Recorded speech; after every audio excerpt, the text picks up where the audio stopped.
We've been wrong about this from the start. The real mastermind behind all this chaos isn't Blake Lively. It's Ryan Reynolds. I would have gotten away with it if it wasn't for those meddling kids. Ooh, he said it. He said the line.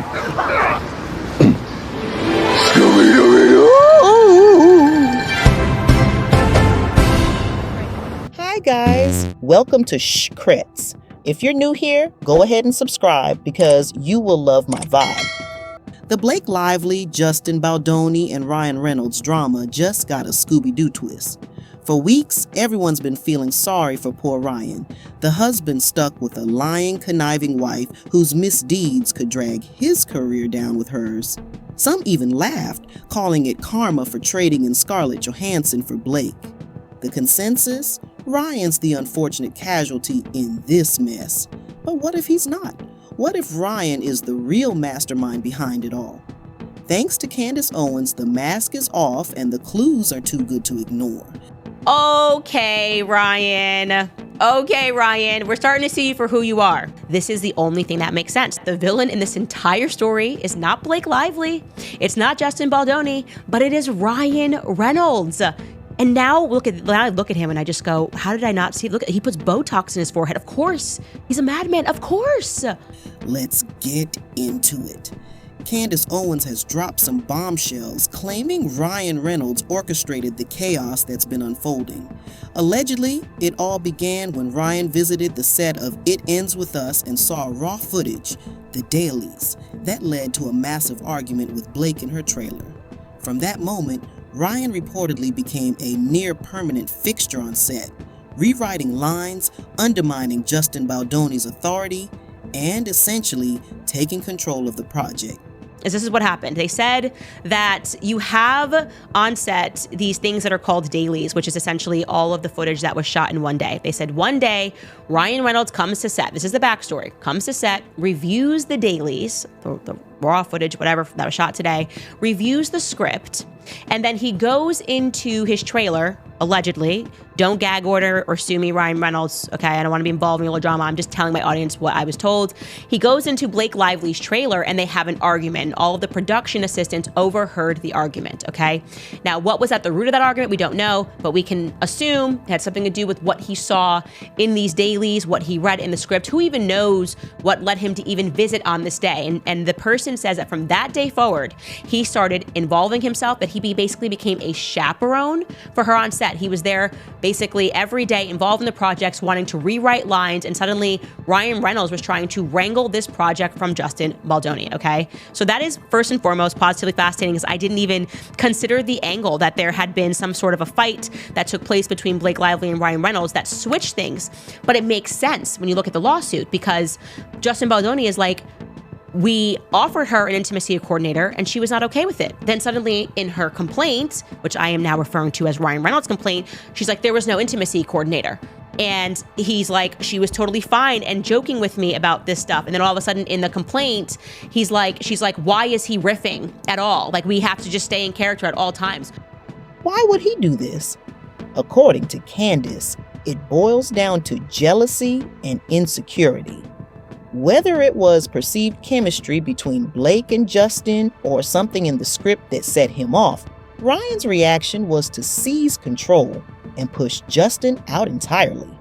One insider claims Ryan even leveraged his Hollywood clout to pressure WME into dropping Justin Baldoni, effectively blacklisting a man known for his philanthropic work and co-ownership of Wayfarer Studios. The person then told me that what followed was essentially Justin Baldoni being completely sideswept by Ryan just trying to peacock him and show him that, like, it doesn't matter who you are. Like, I'm the A-lister. I am Ryan Reynolds. I have A-list friends. I'm friends with Taylor Swift. I am friends with Hugh Jackman. I'm the person that plays Deadpool.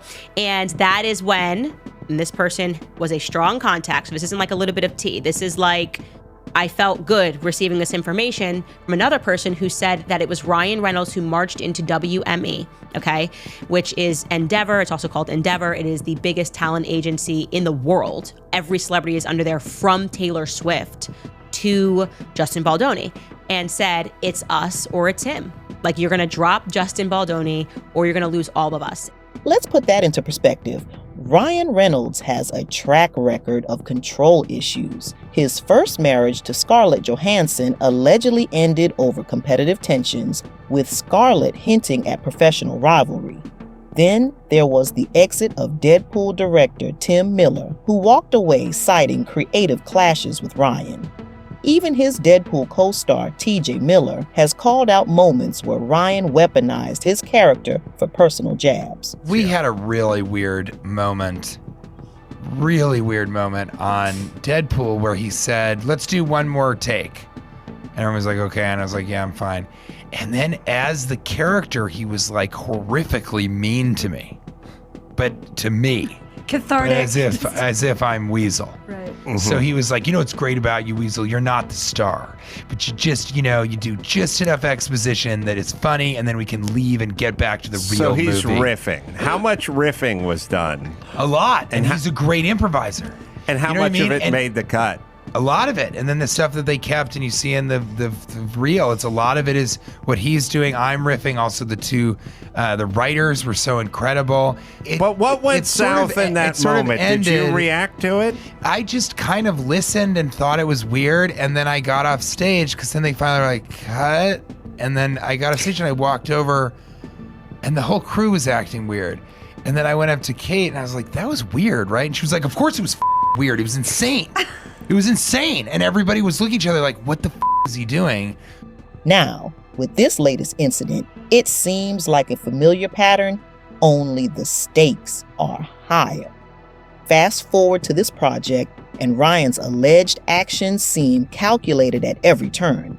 From micromanaging Blake's interactions to promo stunts that subtly mock Justin, Ryan's insecurities appear to have bled into every part of this production. Even Hugh Jackman's involvement in marketing, complete with thinly veiled digs at Justin, raised eyebrows. It's hard to write this off as coincidence. But here's where things get even more interesting. Justin Baldoni's business partner, billionaire philanthropist Steve Sarowitz, isn't someone who backs down easily. Sarowitz co-founded Wayfarer Studios to champion socially conscious content and reportedly took issue with Ryan's power plays. Unlike others who might fear Ryan's Hollywood connections, Taylor Swift and Hugh Jackman included, Sarowitz has the wealth and influence to push back. What's truly damning, though, is how Ryan allegedly manipulated Blake's complaint against Justin to protect his own image. Initially, Ryan was painted as the poor husband stuck supporting his wife through her messy legal battles. But as Candace revealed, this couldn't be further from the truth. Ryan wasn't a victim. He was the instigator. He took Blake's complaint and weaponized it to dismantle Justin's career piece by piece. So I decided to take some time to actually deeply read through Justin Baldoni's lawsuit against Blake Lively and Ryan Reynolds. And it just further cemented everything that I had found out, and realizing that everything we're reading, it's not a lawsuit. I want you guys to know that we are not observing publicly back and forth a lawsuit. What we are observing is essentially a ticking time bomb, a timer on Ryan Reynolds' ego. This is the entire thing is being driven by Ryan Reynolds. This is not even, before I was like, this is like Blake Lively trying to Me Too. My viewpoint is Blake Lively has nothing to do with what is happening. Her husband has come undone. And there's so much that I want to say here because I'm very disturbed by it. Like, first and foremost, what's now becoming very clear to me is that Blake Lively developed some feelings for for Justin Baldoni on set. Has happened to her. She has, been in love with Penn Badgley from, Gossip Girl. Then she got with Ryan Reynolds. All these people, they're on set, and their job is to sell that they're falling in love. And a lot of times, as we see with actors and actresses, it actually happens. And there's no question in my mind that Blake Lively caught real feelings for Justin Baldoni. That comes across when you read his filings and you see how easily he disputes all of her narratives. And the thing is why I say this is not a real lawsuit, and Ryan Reynolds knows this, is because he's got everything on camera, okay? There's even one part of the lawsuit where he says, like, this whole idea is like a sexual harassment. She invited him to her penthouse and like he was holding her baby. Like the guy that sexually harass, you're not having him to your house and letting him hold your kids. Like this is 10 times worse than the Amber Heard lawsuit. It will be 10 times worse for Blake Lively if she is meant to hit this stand. And what alarms me, and this is quite ironic, it's like a dark irony here, is this film is about domestic abuse. What is happening now, in my view, is Ryan Reynolds is now abusing his wife. He's using, this is like litigation abuse. He is trying to inflict pain. Again, this is my perspective, pain and punishment, because he has come undone, realizing that she had some sort of like an emotional affair with Justin Baldoni. I mean, the way this lawsuit describes is like they were riding into the night together. She was like laughing until she was crying. Like, and again, he's got this on camera, the way that he just dropped that scene on camera. So Ryan knows that there is videographic evidence, that there's photographic evidence, that basically everything that's being claimed here is easily disputed. Like I haven't read such an open and shut lawsuit since I read and reviewed on my show before it was popular, and I was like, Diddy's gonna get arrested, because this person is not just filing a meaningless lawsuit, he's got photographic and video evidence. And like I said, I sensed it in Brian Friedman's language. And the fact that Ryan is now trying to get a gag order as opposed to ending the lawsuit means that he has not yet come to terms with his ego. That's scary. That's narcissism, right? Like that is not a relationship you want to be in, because he's basically saying, I will burn down my entire house. I will burn down your career, and I will burn down my career, and I will also inflict pain upon our children who are gonna, like, this is public, right? All for the sake of what? He can't win it. This is an unwinnable lawsuit. The biggest loser in all this, by the way, is the New York Times. Like, how stupid. I mean, it must have been a phone call. They have to settle this. There's no way that he lost things. Justin Baldoni has real damages. They avoided every fact. That means they gave Justin Baldoni hours to respond, and yet he had film that could have disputed, and they didn't give him the time to produce that. They hit send on it because they were doing someone a favor, okay? And my instinct there is, like, I've heard Taylor Swift's, like, person behind the scenes is a woman named Tree, and she can make anything happen. And so the purpose of that New York Times piece was to inflict real pain and humiliation on Justin Baldoni. It was not to get to the truth. It was not to tell a story. It wasn't to break any news. This was doing someone a solid behind the scenes to make sure that Justin Baldoni could never work in Hollywood again. And that person was Ryan Reynolds, okay? I am very concerned for the circumstance that Blake Lively is in. And I am not a Blake Lively fan. I think this snowballed and it spiraled, and she basically just had to let her husband, whatever it was that he saw, and he finally caught on to this quote unquote emotional affair. Again, I'm giving my opinion, having now read the documents. It sent him into a kind of rage that, like I said, it's like, figuratively, I'll kill everything in this house, and I don't care, because all I care about is harming Justin Baldoni, as opposed to maybe trying to work through whatever it was in your relationship that made her susceptible to catching feelings for Justin Baldoni, because that's what happened here. She caught feelings for it. She was never, in my view, sexually harassed. None of this happened, and they were getting close. That's what happened, and Ryan flipped a switch. And so I'm not even sure now that these messages that came from Blake's phone were written by Blake. Like, I am now really honing in on the fact that Ryan is mentally unwell. Like, I fully believe that Ryan Reynolds is in a really dark place right now. And again, the most disturbing part of this is not that he tried to do it. Like, okay, you get into a rage, you want to destroy this guy, and you think you win. Then you find out that you're not going to win at all, right? He's read, like I have read through this complaint, he knows there's evidence. He knows this is going to be worse than Amber Heard. Why are you keeping this going? Okay? Are you really going to allow your wife to keep going through this hurt publicly? Are you going to make her sit on the stand and get proven to be a liar for revenge? Like, do you think that this is like how you get the girl in the end? Like he's humiliating Blake Lively right now. This is humiliating. So no matter what she did, whatever he caught, whatever he saw, maybe he had a right to be upset. He did not have a right to do this, okay? What we thought was a case of like #MeToo, a woman making up allegations, is actually looking like a case of a man making up allegations because he's plainly insecure and he is angry in a way that I couldn't be in that relationship. And I'm not wishing divorce on them.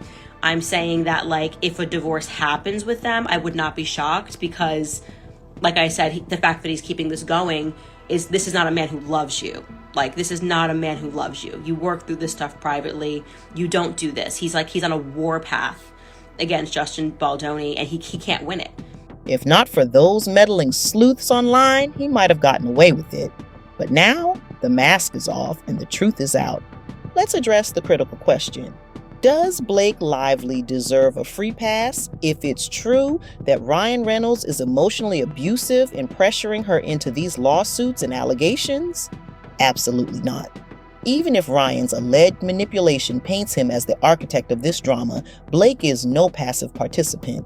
She played an active role in the fallout, and her actions are as calculated as they are damaging. Blake lied about Justin Baldoni harassing her, despite clear video evidence proving otherwise.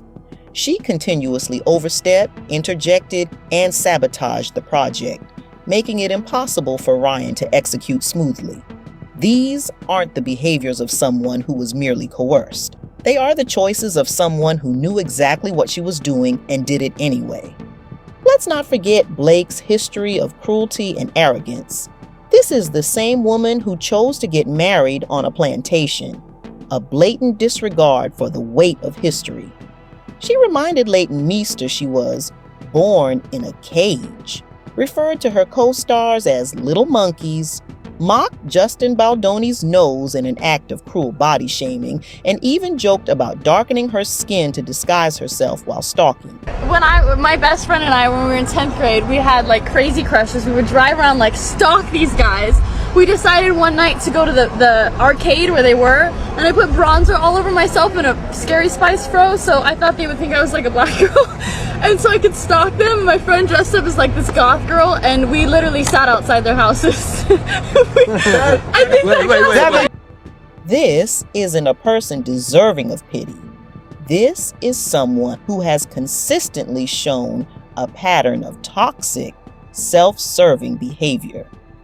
The narrative of Blake being a victim in this situation is not only misleading but dangerous.